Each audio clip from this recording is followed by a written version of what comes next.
আসসালামু আলাইকুম ওয়ারাহমাতুল্লাহি ওয়াবারকাতুহু। আশা করি আপনারা সকলেই ভালো আছেন। আর আপনারা দেখছেন দিনের আলোর গল্প নেককার স্ত্রী পর্ব 15। নতুন নতুন ইসলামিক গল্পের ভিডিও পেতে আমাদের চ্যানেলটিকে সাবস্ক্রাইব করুন। দিনের পর দিন শাহেদের খারাপ আচরণ বেড়েই চলল। মাঝে মধ্যে শাহেদের সাথে ইরিও আসত শাহেদের বাসায়। একদিন শাহেদ ড্রিঙ্কস করে বাসায় ফিরে সঙ্গে ইরিও ছিল। মাইশা, আপনি নামাজ কালাম বাদ দিয়ে এখন এসব ছাইপাস খাওয়া শুরু করেছেন? ইরি, খেয়েছে বেশ করেছে, তাতে তোমার কি? মাইশা, আমার কি মানে? আমার স্বামী ভুল পথে চলবে আর আমার কিছু যায় আসবে না? ইরি, কিসের স্বামী? হ্যাঁ, তুমি শাহেদকে ভালোই বাসো না, তুমি তো ওর ধন সম্পত্তির লোভে এখানে পড়ে আছো। শাহেদ, আমার খুব ঘুম পাচ্ছে। ইরি, ইরি, ওহ বাবু, তোমার ঘুম পেয়েছে? আচ্ছা চলো, তোমাকে রুমে দিয়ে আসি। ন্যাকামি সুরে কথাটা বলল। শাহেদকে রুমে শুইয়ে দিয়ে মাইশার কাছে আবার আসলো ইরি। ইরি, কি বললে তুমি? শাহেদ তোমার স্বামী?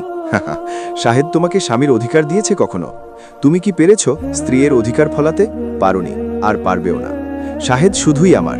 শোনো, ভালোই ভালোই বলছি, শাহেদের জীবন থেকে সরে যাও, নয়তো কি? ইরি, নয়তো শাহেদকে আরও খারাপ পথে পরিচালিত করব। মাইশা, তুমি পরিচালিত করলেই শাহেদ সেই পথে চলবে নাকি?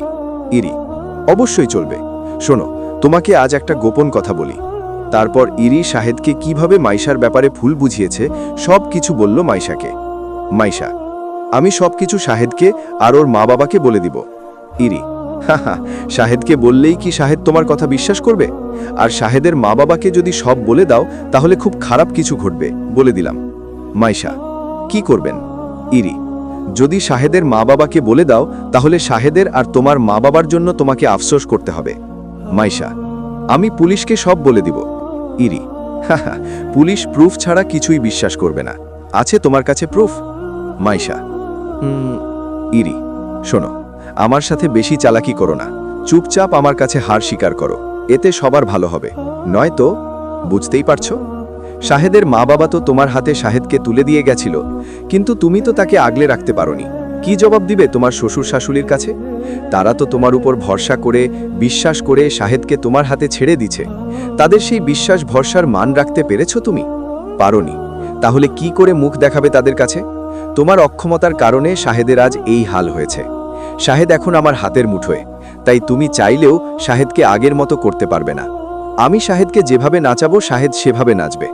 যদি সবার ভালো চাও তাহলে শাহেদের জীবন থেকে সরে যাও, ওকে ডিভোর্স দিয়ে দাও।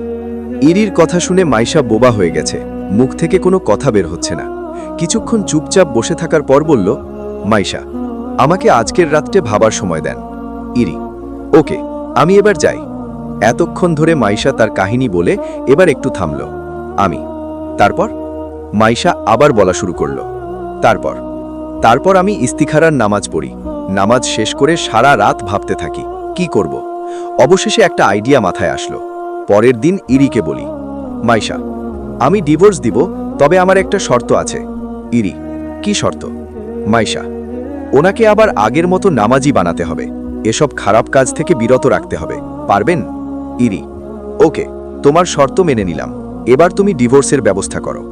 মাইশা, আমি কেন ব্যবস্থা করব? ইরি, কারণ সবাই জানবে তুমি শাহেদকে নিজ ইচ্ছায় ডিভোর্স দিচ্ছ। ওহ, তাহলে এই ইরি বিড়ির জন্যই মিথ্যা বলেছিলি? মাইশা, এই, তুই ইরির নাম খারাপ করছিস কেন? জানিস না নাম খারাপ করা গুনাহের কাজ? আমি জানি তো, কিন্তু। মাইশা, কোনো কিন্তু টিন্তু না। ইরি খারাপ, তাই বলে তাকে খারাপ নামে ডেকে নিজে গুনাহগার হবি? আমি আচ্ছা, আল্লাহর কাছে তওবা করে নিচ্ছি, আর বিড়ি বলবো না, তবে ইরিকে আমি দেখে নিব। মাইশা, কি করবি তুই? আমি সময় হলেই দেখতে পারবি। মাইশা, না, তুই কিছু করবি না। আমি কারো মতে চলি না, অহেতুক বাধা দিয়ে লাভ নাই। মাইশা, দেখ, তোকে ডেকেছি ঝামেলার সমাধান করতে, ঝামেলা বাড়াতে নয়। হি, ডেকে এনে ভুল করেছিস, এবার ভুলের মাসুল দে।